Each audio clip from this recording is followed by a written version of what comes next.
सितारापुर गांव में कुंता नाम की एक औरत रहती थी। बीमार होने की वजह से उसके पति की मृत्यु हो चुकी थी। उसका एक नौजवान बेटा था जिसका नाम रवि था। रवि अपनी माँ से बहुत प्यार करता था और कुंता भी अपने बेटे को लाड प्यार देती थी। एक दिन रवि ने अपनी माँ से कहा, माँ मैं शहर जाना चाहता हूँ। शहर जाकर मैं खूब सारा पैसा कमाऊंगा जिससे कि अपने घर में खाने पीने की कोई कमी नहीं रहेगी। नहीं, तुम शहर मत जाना। मैं नहीं चाहती कि मेरा बेटा मुझसे दूर जाए। तेरे जाने के बाद मैं तो इस घर में अकेली ही रह जाऊंगी। अरे माँ तुम चिंता मत करो, मैं पैसे कमाकर जल्दी ही गांव वापस लौट आऊंगा। ठीक है, जब तेरी शहर जाने की मर्जी है तो चले जाना। अगली सुबह रवि अपनी माँ को अलविदा कहकर शहर में काम करने के लिए चला जाता है। तभी वहाँ पर रवि को एक खूबसूरत लड़की मिलती है। रवि उसकी खूबसूरती को देखकर हैरान रह जाता है और उस सुंदर लड़की से शादी करने का फैसला कर लेता है। रवि उस लड़की के पास जाकर बोलता है, तुम्हारा नाम क्या है? मेरा नाम टिया है। ओहो, कितना प्यारा नाम है तुम्हारा। वैसे मेरा नाम रवि है। मैं पास के ही सितारापुर गांव से इस शहर में काम करने के लिए आया हूँ। वैसे टिया तुम बहुत खूबसूरत और सुंदर हो। टिया मैं तुमसे शादी करना चाहता हूँ। टिया भी रवि से शादी करने के लिए राजी हो जाती है।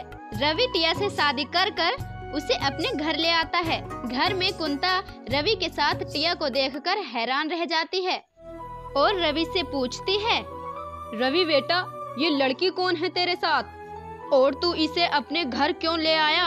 रवि हंसता हुआ अपनी माँ से कहता है, अरे माँ ये कोई लड़की नहीं है बल्कि ये इस घर की बहू है। मैंने इससे शादी कर ली है। आज से ये तुम्हारी बहू है। रवि की बात सुनकर कुंता के पैरों के नीचे की जमीन खिसक जाती है और कहती है, बहू? ये बदचलन लड़की इस घर की बहू नहीं बन सकती। तू देख तो जरा, इसने कपड़े कैसे पहन रखे हैं। अरे बेटा तुझे तो पता ही है ना इस गांव के रीति रिवाज, यहाँ इस तरह के कपड़े नहीं चलेंगे। अगर गांव वालों ने इसे देख लिया तो मेरी तो नाक ही कट जाएगी। इससे कहो ये यहाँ पर साड़ी पहने। नहीं नहीं, मैं साड़ी नहीं पहनूंगी। मैं तो ऐसे ही कपड़े पहनूंगी। मुझे साड़ी बिल्कुल अच्छी नहीं लगती। हाँ माँ, टिया को जैसे कपड़े पसंद है उसको पहनने दो। और आजकल तो वैसे भी मॉडल जमाना है, शहर में ये साड़ियाँ वाड़ियाँ नहीं चलती। रवि की बात सुनकर कुंता को बहुत गुस्सा आता है और कहती है, पर ये तो गांव है, शहर में ऐसे ही कपड़े पहनती हैं तो इसे गांव क्यों लाया? यहाँ पर गांव के हिसाब से पहनावा पहना जाता है और गांव के रीति रिवाज मानकर रहना पड़ता है। अरे बेटा मुझे तो इस लड़की के संस्कार भी ठीक नहीं लगते। रवि तुम्हारा घर ऐसा है, मुझे बिल्कुल भी अंदाजा नहीं था। नहीं तो मैं तुम्हारे साथ हरगिज़ नहीं आती। और हाँ, मैं बहुत थक गई हूँ, मुझे नींद आ रही है, मैं सोने के लिए जा रही हूँ। Good night. कुंता टिया के व्यवहार को देखकर बहुत गुस्सा करती है और फिर अफसोस करती हुई अपने आप भी सोने के लिए चली जाती है। अगली सुबह कुंता उठकर देखती है घर का सारा काम ऐसे ही पड़ा था और टिया अभी तक सो रही थी। ओहो, देखो ये शहर की महारानी अभी तक सो रही हैं। अरे बेटा घर का सारा काम ऐसे ही पड़ा है, इसे कौन करेगा?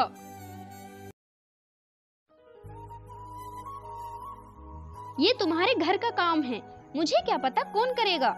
मैं इस घर का एक काम भी नहीं करूंगी। देखा बेटा, ये हैं इस बाचलन के संस्कार। तूने इसका कुछ देखा भी है या इसकी बदसूरत शकल को देखकर यहाँ ले आया? You shut up. आपकी इतनी हिम्मत, आपने मुझे बदसूरत कहा?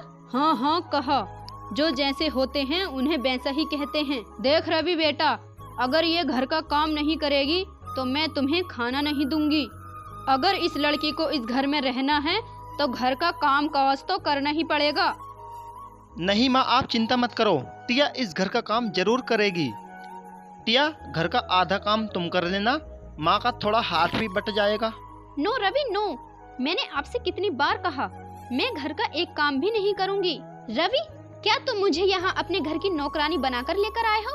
और हाँ, अगर तुम्हारी माँ ने मुझसे काम करने के लिए कहा तो मुझसे बुरा कोई नहीं होगा। टिया की ऐसी बात सुनकर कुंता गुस्से से भर जाती है और कहती है, देख ले बेटा, इस 4 दिन की लड़की के ढंग, जो मुझसे पहले दिन से ही लड़ने लगी। क्या इस बुढ़ापे में मैं घर का काम काज करते हुए तुझे अच्छी लगूंगी? अरे मैं अपनी पसंद से शादी करती तो मेरे सोने जैसे लड़के को हीरे जैसी संस्कारी बहू मिलती, तेरे जैसी चुड़ैल नहीं। तू है एक अमीर बाप की बिगड़ी हुई औलाद, जो मेरे सीधे साधे बेटे को फंसाकर उससे शादी कर ली। ए बुढ़िया, तू ज्यादा मत बोल, नहीं तो मैं तेरा खून पी जाऊंगी। रवि समझा लो अपनी इस बूढ़ी माँ को, नहीं तो मुझसे बुरा कोई नहीं होगा, नहीं तो ये बुढ़िया आज मेरे हाथों से पिट जाएगी। अच्छा कलमुही, तू मारेगी मुझे? जरा हाथ तो लगा कर देख, तेरे हाथ पैर तोड़कर नदी में बहा दूंगी। अरे जा जा, तुझ जैसी बुढ़िया तो मैंने बहुत देखी हैं, जिनसे सिर्फ बोलना आता है और कुछ करना नहीं आता। टिया की ऐसी बातें सुनकर कुंता बहुत ज्यादा निराश हो जाती है और रवि से कहती है, देख ले बेटा, ये तेरे सामने ही मुझे क्या क्या कह रही है और तू चुपचाप खड़ा हुआ सब कुछ सुन रहा है। क्या ये दिन देखने के लिए ही मैंने तुझे पाल पोस कर बड़ा किया था? ये दिन देखने से पहले मैं मर क्यों नहीं गई?